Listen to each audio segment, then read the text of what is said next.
You are trying to create freedom in the workplace. And it's not just freedom of expression, but freedom for people to own their craft. It's the moment you've been waiting for. It's a conversation that must be had today and not tomorrow. Welcome to another episode of I'm Listening, I'm Ready with your host, Andrew E. Guy. Let's talk about it. Ladies and gentlemen, this is Andrew E. Guy. Welcome to another episode of the ILIRPODCAST. I'm listening. I am ready. Thank you for joining me this week. This week we have an amazing friend of mine all the way out there from Tulsa, Oklahoma, and he is a New York Times best-selling author. This gentleman is helping teams. He's bringing out the best in teams. What does he say?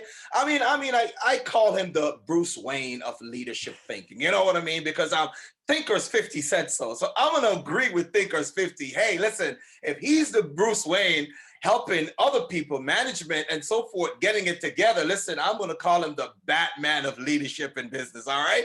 So listen, I am a black man, but I have Batman on the other hand. You understand what I'm saying? I am so pumped. Ladies and gentlemen, let me tell you a little bit about who we're talking about and who we're speaking with today. He's a former business school professor. Burkus holds a master's degree in organizational psychology from the University of Oklahoma and a doctorate in strategic leadership from Regent University. As a sought-after international speaker, his TED Talk has been viewed over 2 million times. He's worked with leaders from organizations across the industry, including Google, Stryker, Fidelity, Viacom, and even the US Naval Academy. Ladies and gentlemen, we're talking with Mr. David Burkus.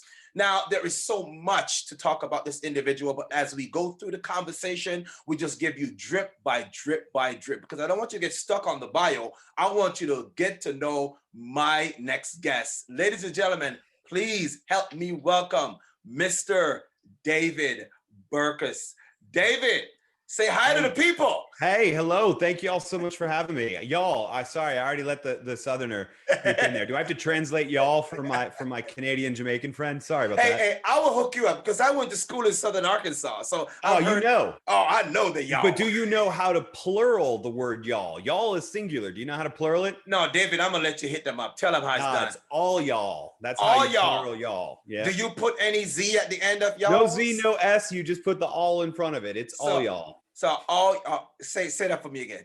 All y'all. All y'all. That means that's everyone. In Jamaica, we say that's everybody. There you go. See, exactly. So what's happening, man? How are you?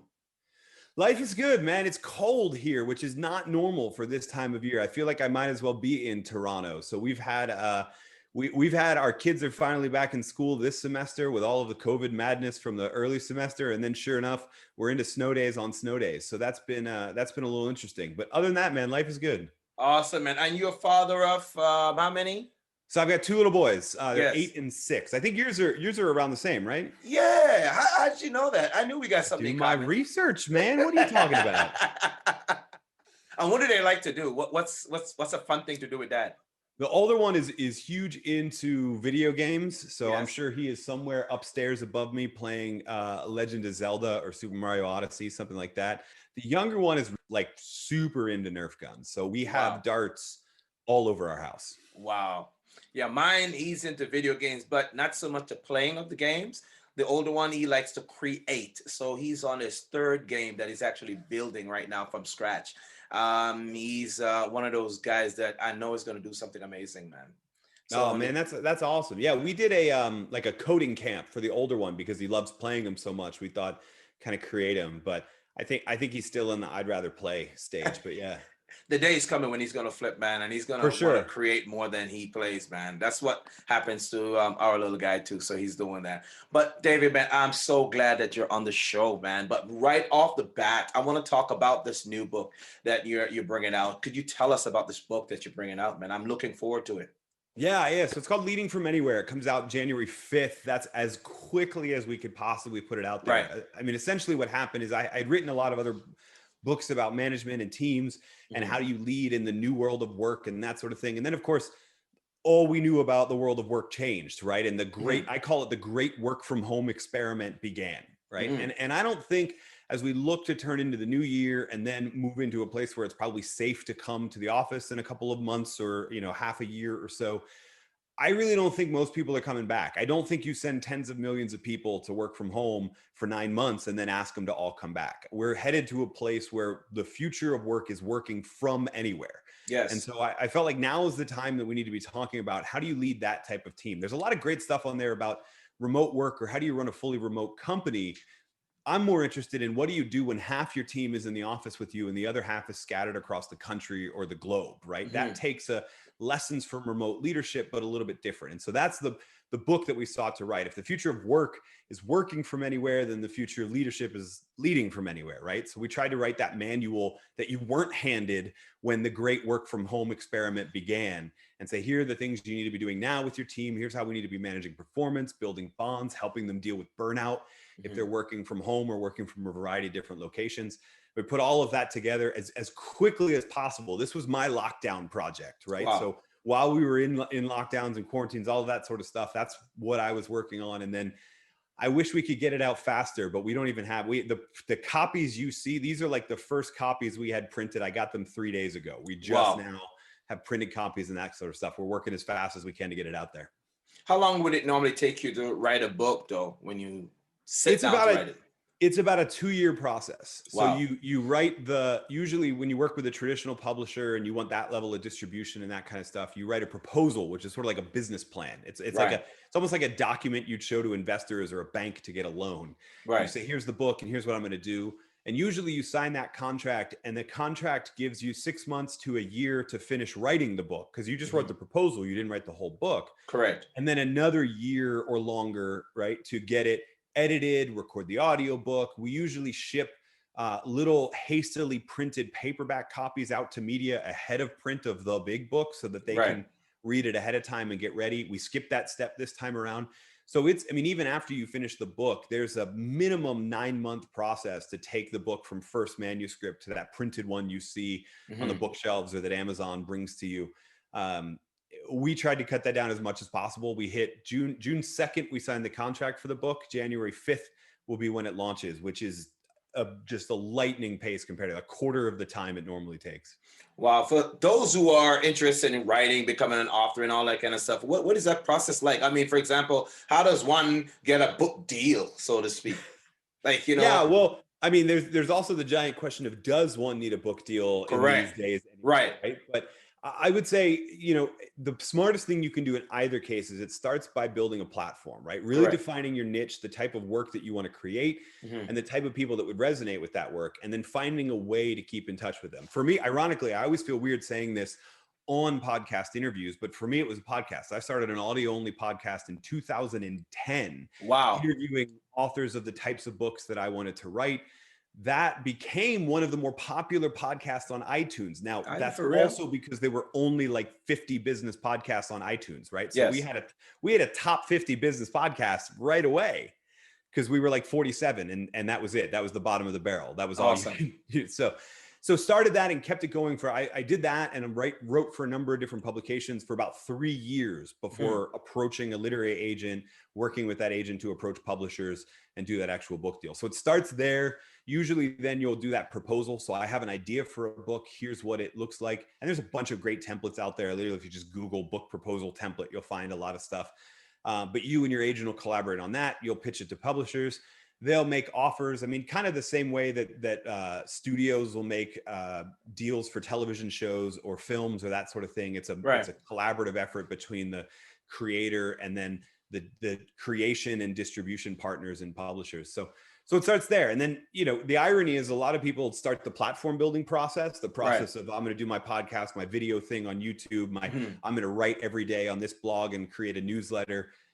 And then get to the point where they built such an audience that they go, I don't actually even need the publisher. I'm just going to bring this straight to print, right? And more and more, those are becoming options. If you've got the audience, you've got a lot of different options available to you. So that's why I tell everybody, start there. It doesn't matter what path you take afterwards. If you started with the audience will support you whenever you create it.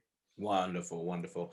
Ladies and gentlemen, if you listen to me for the first time, this is Andrew E. Guy with the ILIR Podcast. I'm talking with, I'm hanging out with the man himself, the Bruce Wayne himself, the man who brings leadership to another level, the man who helps you to understand that you can lead from anywhere, manage from anywhere. You can take the office outside of the office and bring it home and manage it from a remote location. So you can be in charge anytime, anywhere. I'm speaking about none other than Mr. David Burkus. He's live, he's here in person, and we are talking it up. So, David, listen, for those who want to follow you, I want to get this information right out there before you even get into the nitty-gritty of everything, because my goal is to showcase you, to get you out there so more people can know about you. So where can they find you? Most people leave this to the end. Not going to do that here. Where can they find you, David? Yeah, well, I'm really lucky. I've got a really unique name, but it's not something like Andrew Guy, where there was probably 17 Andrew Guys who stole the .com before you. So all of mine were really open, right? Burkus, you type that into Google, you'll find me. But if you type that with a .com on the end, you'll be taken right to my site. We got great resources there. And I hope you do, because we've also got social links there to keep this conversation going too. Awesome, awesome. So listen, if you need to learn more about David Burkus, hey, Burkus, you can find that. It's not taken, all right? It's taken now, but you can go out there and find him. All right, David, I want to jump down into some of the conversation and some questions that we had that we wanted to tackle today. And first of all, every so often I'll interject, but I wanted to let people know I break down the bio in 3 different places where I'll give them a little bit here and then a little bit here, just to make sure they understand the conversation is evolving. And I'm letting them know, peeling away a little bit more about who you are. So as they finish and get to the end of the conversation, they're like, man, I feel like I know this guy. So that's kind of how I do my podcast. All right. And it's unusual because not many people are doing it that way. They also wait to the end before they plug the guy. I'm not trying to do that. You took your time to come, so we want to make sure that you get out there and make sure people understand what you do. All right. So, David, I'm going to start right off the bat, man. You know, the question is simply there. Is there a one-liner that describes you? Is there a one-liner that describes you and what you do for your clients? Yeah. So what I usually say is that I help teams do their best work ever. I am trained as an organizational psychologist, and I believe that we know enough through the science of human behavior to figure out how to help teams find that way that they all click and that they can unlock each other's performance and really work on a team that thrives. And that's what I try and do. I do that through writings. I do that through speakings and trainings, a little bit of consulting, although I prefer to run it in the speakings and trainings and helping you have that conversation with your team and let you train your team, because that way they see you as the leader, not just me as the guy who came in and put on a show, right? So that's what I'm really trying to do, is provoke that conversation and give people the tools to provoke those conversations that unlock a lot of team performance. No, I like the part that you say unlock. And do you think that leadership is locked up, or is it the team is locked up? And what keys do you use to open these locks? Yeah, so I think the actions of leaders can intentionally lock some performance or unlock performance in their people, right? I think the way that leaders act in front of their people sets the tone for how they're going to interact, how comfortable they feel expressing their full selves, et cetera. We talk a lot in psychology about the concept of organizational psychological safety, if you will. Right. It's a term from Amy Edmondson. And leaders have, we know from a bunch of research, not only from Amy, but also Christine Porath on uncivility in the workplace, that all of this sort of trickles down, that leaders set that attitude. And if you don't create that space that's safe, that's where people can be vulnerable, and then also share their work preference, whether that's in person or remotely, if people can't have that conversation and they can't figure out the best way to interact with each other, they can't know each other. And so that creates a barrier on team performance as well. So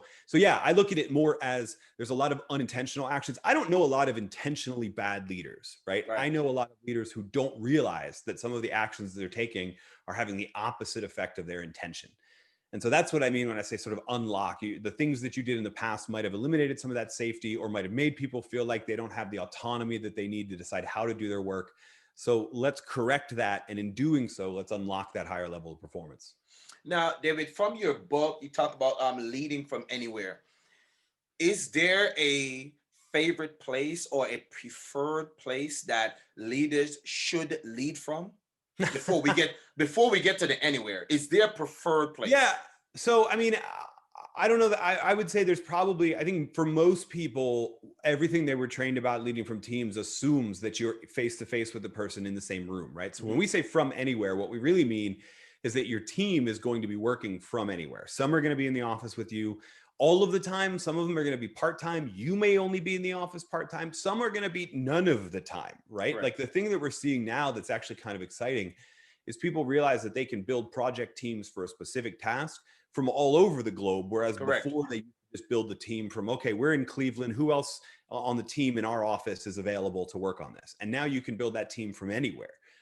So that's what we mean when we say from anywhere. But again, I think most leaders and most of the leadership texts that were written for a long time assumed you were face-to-face and in person, right? Things like leadership presence or executive presence, which yes, it's important, but executive presence means something totally different on a Zoom call than it does in real life, right? And even that idea of management by walking around or leadership by walking around, checking in with people, walking the floor. Well, you can't do that anymore, right? So how do you replicate it? Do you replicate it? Or do you create some other system where people feel like you're there anytime they need you, but you're also not looking over their virtual shoulder, spying on them while they do their work? And you know what I like about the statement? That you are trying to create freedom in the workplace. And it's not just freedom of expression, but freedom for people to own their craft. That I'm Yeah. not being looked over. And here's the term that I may use. And if you're listening, guys, I hope that you don't take that out of context. But it's almost like a slave mindset, a slave mentality, that I am not going to do what I'm supposed to do unless somebody is watching me, whipping me in shape, making sure that I do it, forcing me to do this. But I think when you empower individuals to do what they do best, then they feel that sense of urge, that proudness to, I'm going to represent and I'm going to do my best to make sure that you as the leader or business owner and or employer will see that, I'm a valued person here, and I'm making sure that whatever I'm adding to this team is something that's going to move the company forward. So I love the idea of leading from anywhere. It's not so much of your physical presence, it's about creating that example where people can follow. So therefore, even if you're not there, you're still there. Love it. I love it, man. Yeah. I mean, I totally agree. I think there has been a long time assumption in most companies, for profit or nonprofit, that presence equaled productivity, right? If you were there and the boss could see you, the boss assumed you were being productive, even if you weren't, right? Well, that went out the window about when they told us all that we had to start working from home, right? Because how do you do that? And smart leaders have figured that out, give them that trust and autonomy that we were talking about. Unfortunately, man, there's still a lot of folks that have just found a way. Responsiveness becomes the new productivity, right? So how quickly are you responding to my emails? I'm going to use that as the measure. And that, it didn't work then. It doesn't work now, right? You have no choice but to trust your people and give them that autonomy now. The funny thing is that's what always worked. Now, what are some of the challenges that you see that, yes, we knew that there were challenges where the on-site or the in-body person, there were some problems there because people didn't want to feel like you're in their face all the time. And now they have that space, they have that freedom. What are some of the challenges that you think that leaders are going to face, business owners are going to face, and management? Yeah. So, the biggest challenge that I get from most of the people that I've been working with for this year has been, how do we either build culture remotely, or how do we reiterate our company culture remotely, right? What are the things that we can do? Because, the interesting thing is, when the great experiment began and everybody fled from the offices and started scrambling to figure out to work from home, when it took 4 or 5 months just to buy a new webcam because everybody was trying to figure that out, right? You remember these days in April and May, you can't, if it had anything to do with video conferencing, you couldn't buy it for 3 or 4 months, right? But all of that was an attempt to replicate kind of what we're working on, and not a lot of people thought about how we do it and the ways that we interact that we were taking for granted, right? So I mean, a great example, one of the primary ways that people build bonds in an office environment is walking around the floor, just chance interactions with people. The number one of which is you're headed to a meeting with the team. Nobody walks to that meeting alone, right? Everybody grabs somebody, or even if they start out alone, they meet up with somebody along that path, and you talk and you socialize and you catch up. Maybe you get to that meeting early, and so there's that social time. Well, we didn't think about that as being something that we needed to transfer over into office life. those chance interactions. And so instead, hey, the virtual meeting starts at 10 a.m. and it goes to 11. So the Right. leader doesn't even sign on until 10 and then lets everybody in the meeting room. And then we get right to business. Maybe we just say, hi, how are you doing? But we all know you don't actually mean it. You're just doing that as an icebreaker, right? Correct. What if instead everybody knew that if the meeting started at 10, you jumped on the meeting at 9:45, and if you come early because you finished your other task and you just want to socialize, great. And if they knew the line was open afterwards, right, so they could have that socialization interaction. I mean, that's just one little example. Right. But that's been the thing that I think a lot of people are realizing, is that for the first 6-9 months of dealing with this thing, we just thought to figure out, how do we help people do the same work they were doing in the office that they're doing and now doing from home. And now we have the space and the freedom to think about, what did we accidentally leave at that office that we need to make a plan for? Now, do you think that culture, do you think culture negatively or positively impact the workplace now from a remote perspective, and how much so? Yeah, well, I mean, obviously it depends on the culture, right? Right. I mean, there are some co-located companies that when this whole thing began, most people were relieved that they didn't Right. have to come to their office anymore, right? So it's probably a benefit for that. When we talk about culture, whether it's a co-located team or an in-person team, what we really mean is good cultures that Correct. actually help people. And what we know there from the research really brings that out is does the team or the whole company create a sense of identity and meaning in the person? Right. So do I derive satisfaction from what I'm doing? Do I have clear expectations both for myself and for other people? And then do I have that psychological safety piece, right? There's a great study. Ironically, it was conducted by Google, which I think is just kind of funny, but it was conducted in partnership between their HR department and 4 or 5 other organizational psychologists. So an inside outside perspective on it. And they found basically those 5 factors that I just described. If you're watching this and you want to look it up, it's called Project Aristotle. If you Google Project Aristotle, it'll find essentially the definitive guide to what these 5 are. There's great reports on it. I actually condensed them down to 3. I already talked about the psychological safety piece, but if you look at the other 4, you can kind of pair them off. One pair deals with what I would call shared understanding. How much do I understand my teammates, my coworkers, their expectations, what they are expecting from me? Do I understand how we all prefer to communicate? All of those little things that help us build cadence. And then the other is shared identity. Do I feel like I'm a part of the team? And this is another big hurdle for virtual leaders, right? Is it's really hard to feel like a member of a unified team if you only see them 3 or 4 times a year, right? So the things that you do that create that identity, from everything from we were talking about earlier, leaving the line open so people can socialize a bit, to, I've seen some leaders create rituals and create recurring events that the team is a part of that become little inside jokes that let people identify with the team better. But those are sort of the big hurdles. If we're talking about what makes for a good culture in the office or virtual, that those things don't change. Understanding identity and psychological safety, how you have to do them changes, obviously, because you've got a totally different medium. Now, leading from anywhere is what, I mean, we talked a little bit about the challenge, but I'm listening to you and I'm writing. When you see my head goes down, it's because I'm writing. Is because you're giving the workplace, you're giving the future of work so much information, so much firepower, that if and when we do go back into the brick and mortar space, that we'll have a sense of not only who we're working for, but who we are as an individual. And I think that's missing, because people simply just go for a job sense of I'm going because I'm going to the job. And I said, do you really know who you're working with? I said, you got to know these things, because each of these individuals serve a different purpose, and together they are in your toolkit. The better you know them, the better you can use them to facilitate any change that you want to make. And so what I love about what you're saying is that it comes down to this, people. It's not so much the project. Do we know the people that we're actually working with in and on a team? Yeah, it's exactly right. And unfortunately, for a lot of teams, when we moved to most people having to work remotely for what we thought was going to be 2 weeks, right? In the US, it was the 15 days to flatten the curve. Well, we're on day like 200 and something at this point, right? we thought it was going to be temporary. And so we didn't think too much about that. And now what you have, if you're a manager, if you're a leader and you lead a team of, let's say, 8 people, it can really feel like you're managing 8 individual relationships, right? That you don't have a team. What you have are 8 people who report to you, who are all working independently.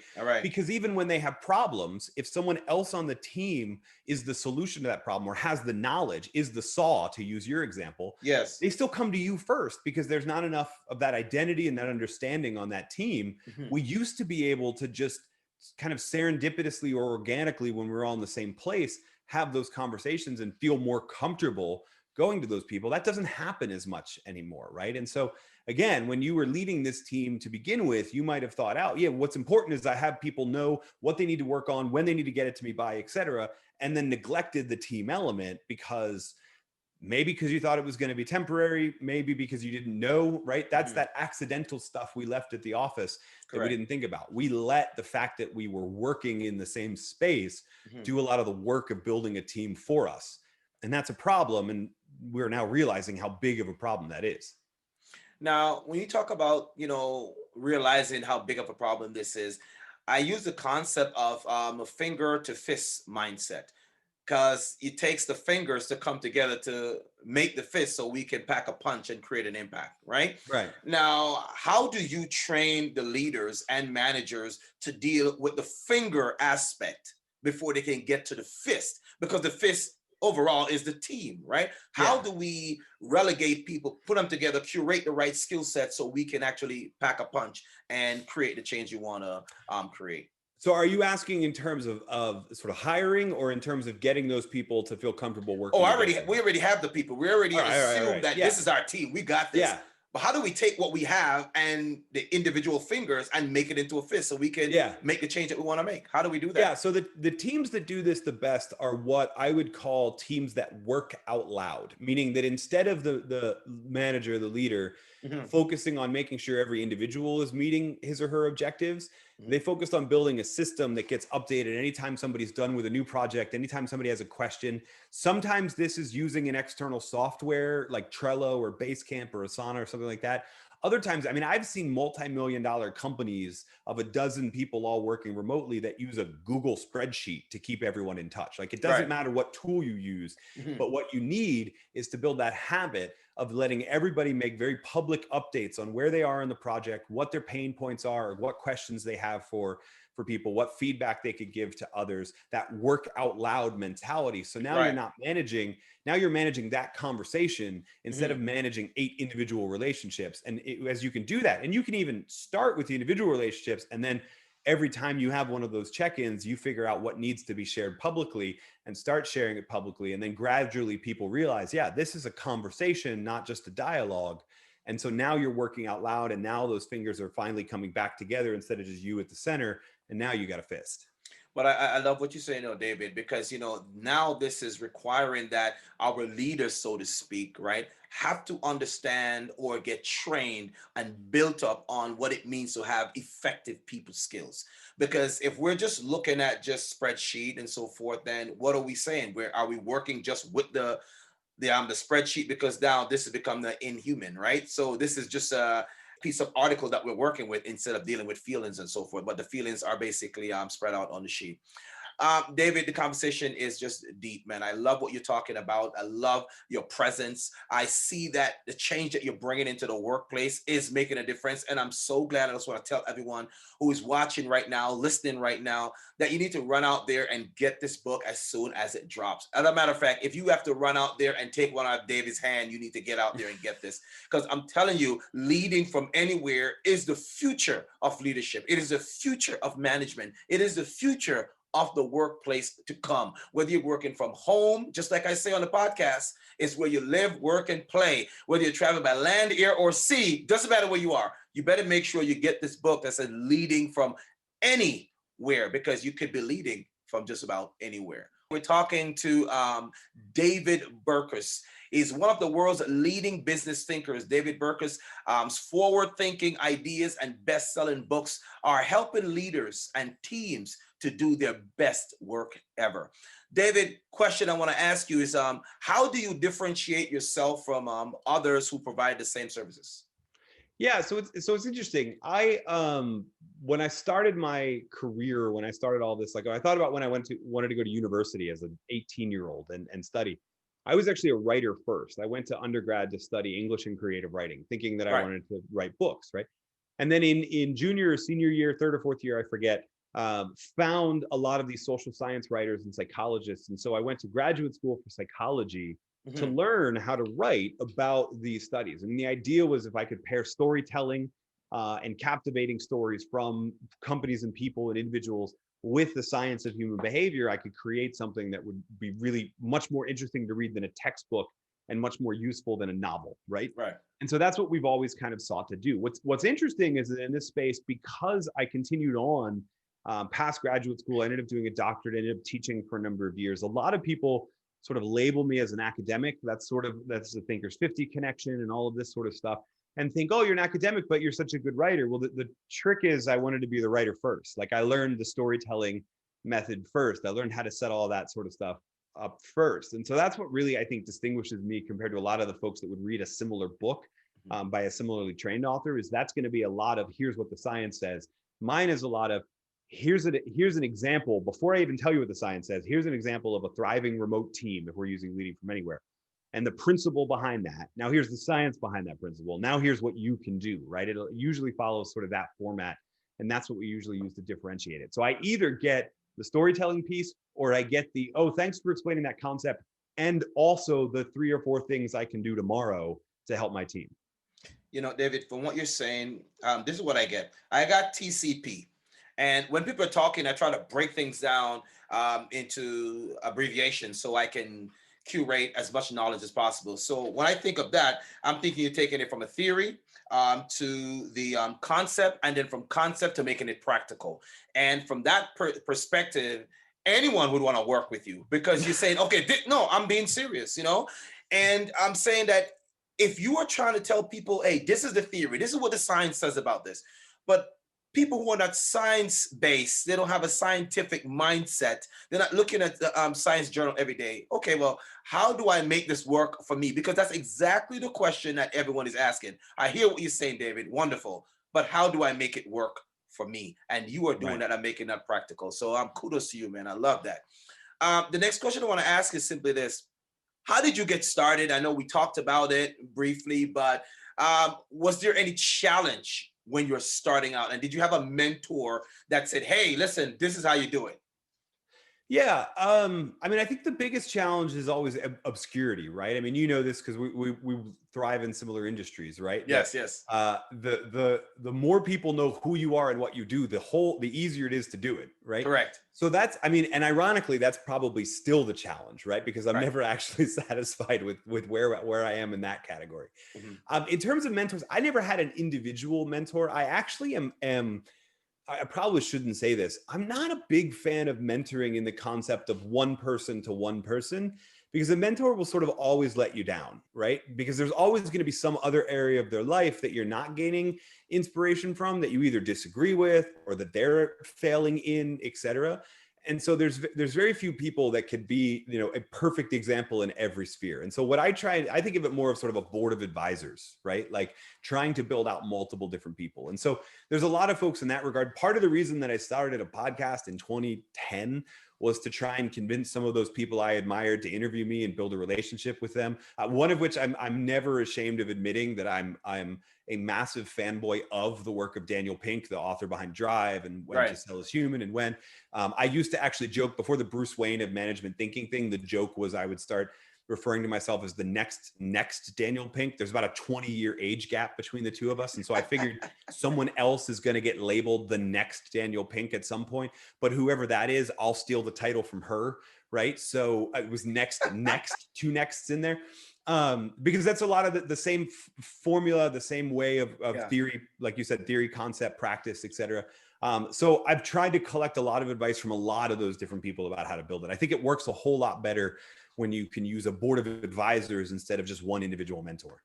I love that, man. I mean, that's even a biblical principle, you know. You know, and the wisest man on planet Earth, you know, King Solomon said that with Yeah. many counselors, it'll make your plans work. So one person is not the end all. That's why we have longest, brevis, and all these different kind of muscle groups in our body, because they do different work, right? Everyone have a different skill set. So love that, man. Listen, want to ask a few more questions, and then I want to move off to the highlight of our show. Is called Think, Fire, Shoot, and basically is where we ask you 4 questions, and you got 15 seconds to nail them. And okay, so wow, that's it. Pressure. It's the hot seat, man. All right. But if you were to give advice to someone who is following you on social media and just inspired by your work and everything that you've accomplished so far, what would your best advice? And the reason why I say best advice is because you help people do their best work ever, right? That's my next question, David, because I want to know what best work ever looks like. I need you to define that for me, right? But what advice would you give that person? Yeah, so I would say usually the power is in combinations, not an individual skill, right? So there's only ever going to be one best person in the world, right? Pick your topic. Usain Bolt is the fastest runner in the world. There's only ever going to be one. It might be a different person one day, right? But if you're a runner, there's not a good chance it's you, right? So the same thing with an author. Like there's only one Malcolm Gladwell, right? And you can make a really nice life being the second one, but the real genius lies in being the Malcolm Gladwell who also knows how to work a camera and films incredibly captivating videos for YouTube, right? Like love that. That's a combination of 2 skills that opens up and creates kind of a whole new genre for you. So I would say that's where the genius really lies, is figure out not what your one thing is, but what are your 2 things and how can they work in concert together, and then develop both of those skills and create a unique combination, right? So that would be my encouragement. I absolutely love that. I wrote that down. I wrote that down because I'm taking that advice to me. When I think about doing great things, when I think about taking this podcast to the next level, when I think about the books that I'm writing, I want to understand how can I make it better. And you just solved that for me, man. I appreciate that. The power of combinations, and I dig that. All right, so it is time. I'm going to read what I normally do at this time. I'm going to read a little bit more from your bio, and then we're going to ask you to say what you do, your name, and we're going to start with Think, Fire, Shoot. Is that cool? Yeah. All right, man, here we go. Don't get too nervous. This is the part that when many people get nervous about Think, Fire, Shoot. I mean, they're speaking to millions of people, but they're nervous about this one thing. I'm not sure why. All right. So, all right, ladies and gentlemen, if you listen to me for the first time, this is Andrew E. Guy with ILIRPODCAST. I'm listening. I'm ready. It is the podcast is dedicated for those who are on the go, whether you're traveling by land, air, or sea. This is me, Andrew E. Guy, in the MORNING. I am speaking with, I'm talking with, I'm hanging out, I'm chatting with my good friend all the way from Oklahoma, Tulsa, Oklahoma, Mr. David Burkus. Now, who is this gentleman? He is a best-selling author of 4 books about business and leadership. His books have won multiple awards and have been translated into dozens of languages. His insight on leadership and teamwork has been featured on Wall Street Journal, Harvard Business Review, USA Today, Fast Company, and Financial Times, Bloomberg, Business Week, CNN, and the BBC, NPR, and CBS Morning. I mean, the list goes on. And since 2017, Burkus has been ranked as one of the world's top business thought leaders by Thinkers 50. Ladies and gentlemen, please welcome to the hot seat. Welcome to Think, Fire, Shoot, Mr. David Burkus. I'm Dave Burkus. I'm an organizational psychologist and the author of books that help people do their best work ever. And I'm glad that I at least get to think before I get to shoot, right? At least it's not shoot, fire, then think. Hey, David, you said it, man. So I'm going to put on the clock right now, David. And we're going to get ready to rock and roll. You got 15 seconds, man. I just want to let you know. But this is nothing for you, man. You're a champion, all right? You're Bruce Wayne. All right, so ladies and gentlemen, I got Batman and Bruce Wayne, and he's here and he's ready. David, the first question is simply this. Setups, setbacks, so what? Go. That's a question. Questions usually start with a what, where, when, how, etc. Hey now. Yeah, no, that's fine. Whoa. Let me restart.